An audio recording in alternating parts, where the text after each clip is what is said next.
রাজধানীর পল্লবীতে 7 বছরের শিশু রামিশা আক্তারকে ধর্ষণের পর নৃশংসভাবে হত্যার ঘটনা নাড়া দিয়েছে পুরো দেশকে। নিষ্পাপ এই শিশুর এমন নির্মম পরিণতি স্তব্ধ করে দিয়েছে ক্রীড়াঙ্গনকেও। এই জঘন্য হত্যাকাণ্ডের তীব্র প্রতিবাদ জানিয়ে সামাজিক যোগাযোগ মাধ্যমে আবেগঘন পোস্ট দিয়েছেন দেশের 2 সাবেক অধিনায়ক সাকিব আল হাসান ও মাশরাফি বিন মর্তুজা। তারা দুজনেই অপরাধীর দ্রুত ও দৃষ্টান্তমূলক শাস্তির দাবি জানিয়েছেন। আজ বুধবার নিজের ভেরিফাইড ফেসবুক পেজে শিশু রামিশার একটি স্কেচ ছবি শেয়ার করে এক আবেগঘন পোস্ট দেন সাবেক বিশ্বসেরা অলরাউন্ডার সাকিব আল হাসান। সেখানে তিনি লেখেন, একটি শিশুর কান্না শুধু একটি পরিবারের শোক নয়, এটি পুরো সমাজের ব্যর্থতার প্রতিধ্বনি।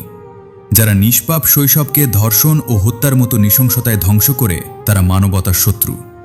ন্যায় বিচার বিলম্বিত মানেই অন্যায়ের সাহস বাড়ানো।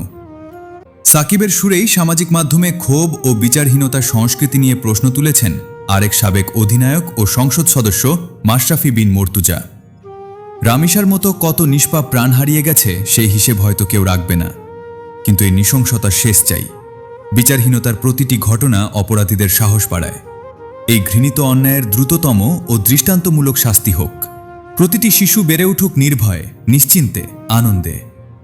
পুলিশ ও পারিবারিক সূত্রে জানা যায়, গত মঙ্গলবার 19 মে সকাল 10:30টার দিকে বড় বোনের সঙ্গে স্কুলে যাওয়ার কথা ছিল রামিশার, কিন্তু আকস্মিকভাবেই সে নিখোঁজ হয়।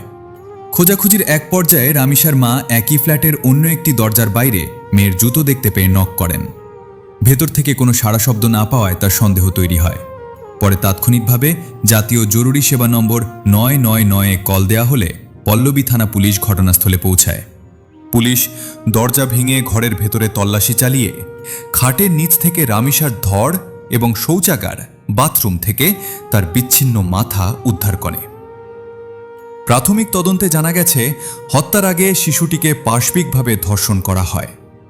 হত্যাকাণ্ডের পরপরই ওই ফ্ল্যাটের শৌচাগারের গ্রিল ভেঙে পালিয়ে যায় মূল অভিযুক্ত সোহেল রানা, 30। তবে ঘটনার দিন সন্ধ্যায় তথ্য প্রযুক্তি সহায়তায় নারায়ণগঞ্জের ফতুল্লা এলাকায় অভিযান চালিয়ে তাকে গ্রেপ্তার করে পুলিশ। পুলিশ জানায়, পেশায় রিকশা মেকানিক সোহেল রানা মাত্র 2 মাস আগে স্ত্রীকে নিয়ে মিরপুর 11 নম্বরের বি ব্লকের ওই বাড়ির 3 তলার ফ্ল্যাটটিতে ভাড়াটিয়া হিসেবে উঠেছিল।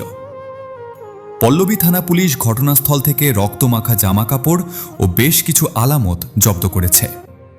এছাড়া জিজ্ঞাসাবাদের জন্য ঘটনার সময় ঘরে থাকা সোহেল রানার স্ত্রীকে আটক করা হয়েছে।